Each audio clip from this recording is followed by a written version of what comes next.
Joining us now is Mr. Arvind Gupta, the co-founder and head of the Digital India Foundation. We'll be speaking with him on the recent regulatory developments in Tamil Nadu and their impact on the gaming sector. We'll also be exploring how state-led regulations are influencing investments and innovation in the sector, and how there is a need for central regulation in the space, and of course on how industry stakeholders and users are adapting to these evolving frameworks, and lastly what this means for India's ambition to solidify its position as a global tech hub. Thanks very much, Mr. Gupta, for taking the time out and speaking with us right here on ET Now. So, Mr. Gupta, there's been an ongoing debate about whether states have the constitutional authority to regulate online gaming and the internet-based economy in general. Could you help our viewers understand the jurisdictional aspects and the implications of state-based regulations for the digital economy? Well, thank you for asking me and having me on your program. I think this is, number one, a very relevant subject for the digital economy in general, because India is poised to become $1 trillion digital economy. And when you study digital economy, where both the regulatory models and legislative models and even the business models are evolving, I think we need to keep looking at these questions from time to time. So let's start with the first point. The larger point about digital economy or any digital platform, it's clear that the digital platforms, because of their nature, they traverse boundaries, are governed primarily by the center. The center governs telecom, internet, and digital platforms. And India is a federated structure, so all these rules and regulations do get debated in the parliament before they are implemented. So when I say it, the center does it, it's part of the center's regulatory and policy requirements to regulate them and provide policy direction. But coming to online gaming platforms, and I have to be very careful because there are three terminologies that we should be very careful about: gaming, gambling, and betting. Gambling and betting per se have been skills. How they're defined as are things of chance, where chance has been a higher percentage than skill. And all judicial courts have ruled that there is a difference between skill and chance. Now, skill comes under digital platforms, and the center, in my opinion, has the right to to regulate them. But the betting and especially betting and gambling, which is chances, the games of chances, do come under the state's purview, and many states have differential laws on it. And there are many historical reasons, because many states permitted horse racing, different kind of lotteries and others. So, but here is where I think we need to understand that state-only approaches really create enforcement gaps, my friend.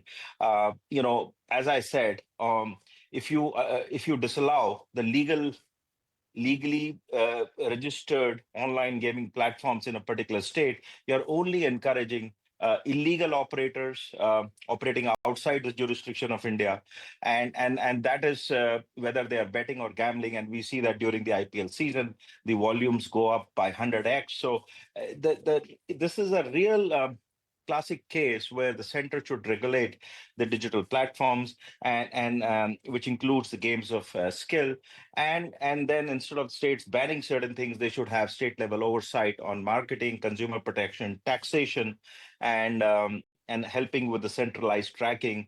And there's been a lot of action over the last 1 week. We have produced reports at the Digital India Foundation, which I kind of ahead, and those had indicated three big trends. Number one, there is a difference of 20-25x, means the Indian games of online games, which are called games of skill, would do about $5-6 billion, about 50,000 crore rupees of revenue. These offshore betting and illegal betting apps do about more than $100 billion of revenue. And there's a lot of GST leakage. So I'm glad that GST departments have, raided all these illegal apps. The consumers know very little differences sometimes because of aggressive marketing. So the second problem has been the big tech firms like Google, Meta. They allow their platforms to be used for marketing all these illegal advertising. You go to any platform, they're filled with these illegal apps. Advertising. And three has been sometimes knowingly and sometimes unknowingly the influencers who are peddling these games of chance, these betting apps very aggressively. So I think there's been a good action. And this is a classic case where how states and centers should work together to incentivize innovation and domestic revenues and domestic companies rather than making arbitrary bans and dictating consumption, which then leads to all these dark markets and overseas illegal gambling and betting networks. So what challenges do companies face when dealing with multiple state regulations? See, again, this is, as I said in my response previously, you need to have harmonized regulation, which really is the center's purview. So instead of having multiple state regulations, you should have state oversights and harmonized oversights, and rather than regulations. So I'm not big champion of state level regulations, but harmonized oversights, harmonized ways of dealing with this menace of a common menace of overseas betting and illegal apps that exist in India. Yes, in fact, Tamil Nadu recently notified regulations for online gaming, and that includes features like blank hours. What implications do you think these regulations have on India's growing digital economy, especially when we are seeing different states implementing varying regulations? I answered this in the first part, and I'll repeat it again. This will not serve, according to our research, according to my understanding of this industry for the last 25 years, both in India, in the US, in South Korea, and many other markets. I think states should encourage online responsible gaming. It should work with the industry to create verified age spending limits, which is part of responsible gaming, and some AI-driven behavioral tracking systems, rather than enforcing these blank hours. Because if you are playing and you want to play during those hours, you will find other means to play. And this is what global research has shown. So again, you are incentivizing the legal operators not to operate, and you are shifting that traffic to illegal operators, which don't follow any of these diktats or any of these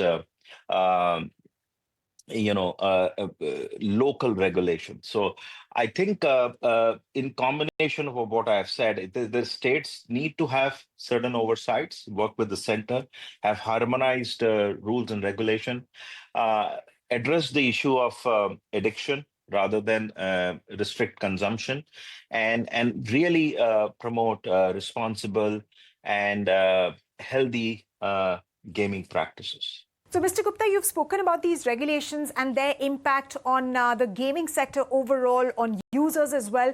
But how does this impact India's position as a global tech hub? Well, I think overall you have to understand India's tech prowess has been acknowledged globally, and we are leading not only in technology talent but also how active policy making enables innovation and uh, better consumer behavior.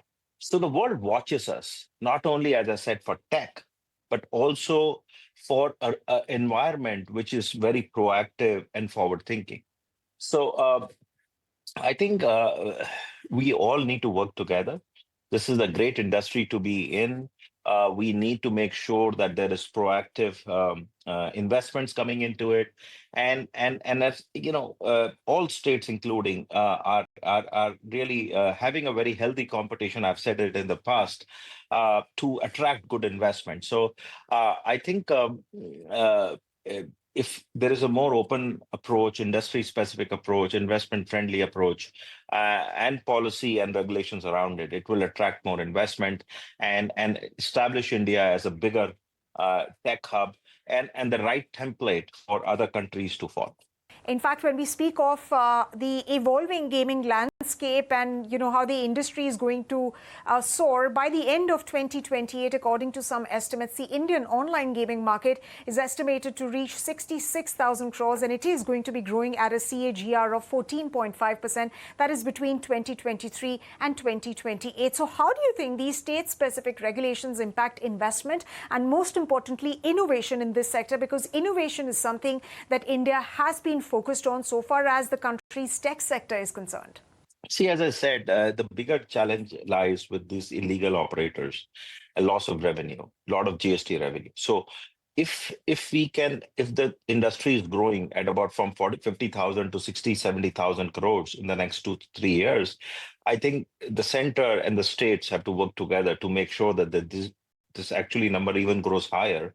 And I personally believe that if the 60,000 crore industry, domestic industry in India contributes about 15,000 crores of GST revenue, think of the share of the wallet and the GST collections. If this massive $100 billion industry, portion of that gets spent on the legal GST registered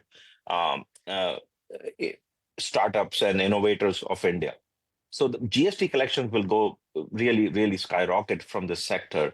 And that actually is very important for us to understand that that provides more incentive for the government, but also for investors, because they see a clear visibility onto this. And lastly, I think the offshore accounts, which are also used for all these mule businesses transferring money out of the country illegally, will also get trampled by shifting more business toward whitelisted domestic startups and innovators. I think to enable the market, as I said, you need harmonized policies, not really diktats, to better templates for market oversights, on both consumer protection as well as making sure that the influencers, the big tech, are not advertising aggressively for allowing their platforms to be used for illegal operators advertising. So overall, I think we need to make sure that the centers and states work together, attract investments, and actually make it more viable for their states to consume in a responsible manner, so that they can also have more share of the GST revenue that gets legalized, comes to the legalized operators. All right. With that, thank you very much, Mr. Gupta, for joining us. Wish you all the very best with your future endeavors and with your contribution in the policy ecosystem of India's burgeoning tech sector.